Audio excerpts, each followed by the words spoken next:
എന്താണ് HbA1c? നമ്മൾ പ്രമേഹ രോഗികളിൽ സാധാരണ 2 ടെസ്റ്റുകളാണ് ഫാസ്റ്റിംഗ് ഷുഗറും ഭക്ഷണം കഴിച്ച് 2 മണിക്കൂറാകുമ്പോൾ ചെയ്യുന്ന ബ്ലഡ് ഷുഗറും. പക്ഷേ HbA1c എന്ന് പറഞ്ഞാൽ ഒരു രോഗിയുടെ പ്രമേഹം കൺട്രോൾ ആയിട്ടുണ്ടോ എന്ന് അറിയാനുള്ള ഒരു പരിശോധനയാണ് HbA1c അഥവാ ഗ്ലൈക്കോസിലേറ്റഡ് ഹീമോഗ്ലോബിൻ. സാധാരണ ഒരു പ്രമേഹം ഇല്ലാത്ത ആളുകൾക്കാണെങ്കിൽ അത് 6ന്റെ താഴെയാണ് സാധാരണ ഉണ്ടാവുക. പ്രമേഹ രോഗികളിൽ പലർക്കും ഇന്ത്യയിൽ ഏതാണ്ട് ഒരു 25% ആളുകൾക്ക് HbA1c നോർമൽ നിൽക്കും.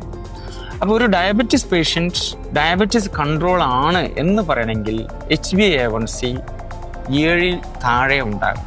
പക്ഷെ നമ്മൾ പല ആളുകൾക്കും ഒന്ന് HbA1c ടെസ്റ്റ് ചെയ്തിട്ടുണ്ടെങ്കിൽ അത് 8-9 എന്ന തോതിലൊക്കെയാണ് കാണുന്നത്. അപ്പോൾ വെറും ഫാസ്റ്റിംഗ് മാത്രം ചെയ്താൽ പോരാ.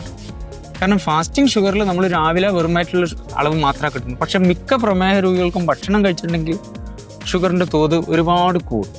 അപ്പോൾ HbA1c എന്ന് പറഞ്ഞാൽ കഴിഞ്ഞ 3 മാസത്തെ ഷുഗറിൻ്റെ ആവറേജ്.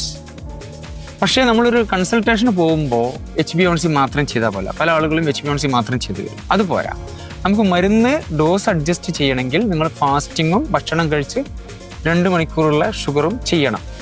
പക്ഷേ HbA1c കൂടുതലാണെങ്കിൽ അതിൻ്റെ അർത്ഥം ഫാസ്റ്റിങ്ങും PP ഭക്ഷണം കഴിച്ചിട്ടുള്ളതും നോർമലാണ്. പക്ഷെ അയാളുടെ HbA1c 8-9 എന്ന് അർത്ഥമെങ്കിൽ അതിനർത്ഥം ഇടയിൽ ഇൻ ബിറ്റ്വീൻ അവരുടെ ബ്ലഡ് ഷുഗർ വേരിയേഷൻ വരുന്നുണ്ട്.